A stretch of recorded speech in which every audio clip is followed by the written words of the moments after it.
ଆଜିର ପ୍ରଥମ ଖବର ଆମେରିକାର ମାସାଚୁସେଟ୍ସ ଆମହର୍ଷ୍ଟ ବିଶ୍ୱବିଦ୍ୟାଳୟରେ ବୈଜ୍ଞାନିକମାନେ ଏକ ସୁପର ଟୀକା ବିକଶିତ କରିଛନ୍ତି ଯାହା ମୂଷାଙ୍କ ଉପରେ ପରୀକ୍ଷାଗାରରେ କର୍କଟ ରୋଗକୁ ସମ୍ପୂର୍ଣ୍ଣ ଭାବରେ ରୋକିଥାଏ। ଏହି ଟୀକା ଶରୀରରେ ପ୍ରତିରକ୍ଷା ପ୍ରଣାଳୀକୁ ସକ୍ରିୟ କରିଥାଏ, ଏହାକୁ ଅସ୍ୱାଭାବିକ କୋଷଗୁଡ଼ିକୁ ଚିହ୍ନିବା ଏବଂ ନଷ୍ଟ କରିବାରେ ସକ୍ଷମ କରିଥାଏ, ଯାହା କର୍କଟ ରୋଗକୁ ବିକଶିତ ହେବାରୁ ରୋକିଥାଏ। ପରବର୍ତ୍ତୀ ଖବର ଆଫଗାନିସ୍ତାନ ଏବଂ ପାକିସ୍ତାନ ମଧ୍ୟରେ ଚାଲିଥିବା ସୀମା ସଂଘର୍ଷ ଏବେ ବନ୍ଦ ହୋଇଯାଇଛି।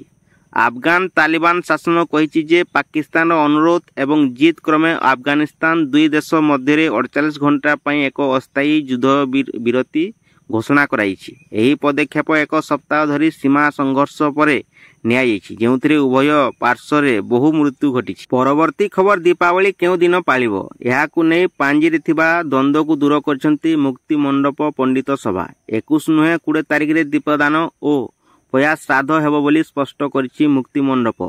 କେଉଁ ଦିନ ପାଳିବେ ଦୀପାବଳି ଓ ପୟା ଶ୍ରାଦ୍ଧ, କିଛି ପଞ୍ଜିକାରେ ଦୀପାବଳି 20 ତାରିଖ ରହିଥିବା ବେଳେ ଆଉ କିଛି ପଞ୍ଜିକାରେ 21 ତାରିଖ ରହିଛି। ପରବର୍ତ୍ତୀ ଖବର ରାସନ କାର୍ଡଧାରୀଙ୍କ ପାଇଁ ବଡ଼ ଖବର। ଆଗକୁ ମୁଣ୍ଡ ପିଛା ଅଧିକ 5 କିଲୋ ଚାଉଳ ଦେବାକୁ ଅଣ୍ଟା ଭିଡ଼ିଛନ୍ତି ସରକାର। ଅନ୍ୟପଟେ ଇକ୍ୟୁଏସି କରିନଥିଲେ ଆସନ୍ତା ମାସରୁ ହିତାଧିକାରୀ ଚାଉଳ ପାଇପାରିବେନି ବୋଲି କହିଛନ୍ତି, ଯାହାକୁ ନେଇ କଟାକ୍ଷ କରିଛି ବିଜେଡି।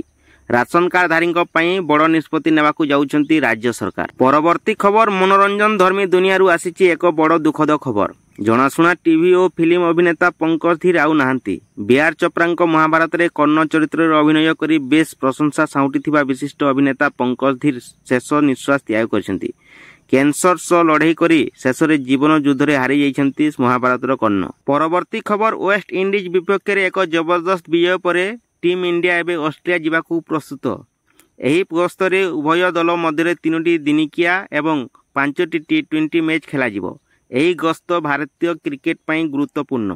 ଶୁଭନ ଗିଲ୍ ପ୍ରଥମ ଥର ପାଇଁ ଦିନିକିଆ ଦଳର ନେତୃତ୍ୱ ନେବେ ଏବଂ ରୋହିତ ଶର୍ମା ଏବଂ ବିରାଟ କୋହଲି ସେମାନଙ୍କର ପ୍ରତ୍ୟାବର୍ତ୍ତନ କରିବେ। ପରବର୍ତ୍ତୀ ଖବର ଦୁର୍ଗାପୁର ଗଣଦୁଷ୍କର୍ମ ମାମଲାକୁ ନେଇ ପଶ୍ଚିମବଙ୍ଗ ସହ ଓଡ଼ିଶା ହଇଚଇ ସୃଷ୍ଟି କରିଛି।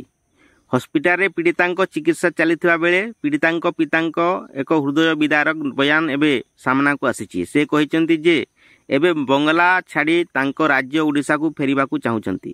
ପୀଡ଼ିତାଙ୍କ ପିତା କହିଛନ୍ତି, ଅନ୍ୟମାନଙ୍କ ପାଇଁ ବଙ୍ଗଳା ସୁନା ରାଜ୍ୟ ହୋଇପାରେ, କିନ୍ତୁ ମୋ ପାଇଁ ଏହା ସବୁଠାରୁ ଯନ୍ତ୍ରଣାର ରାଜ୍ୟ ପାଲଟିଛି।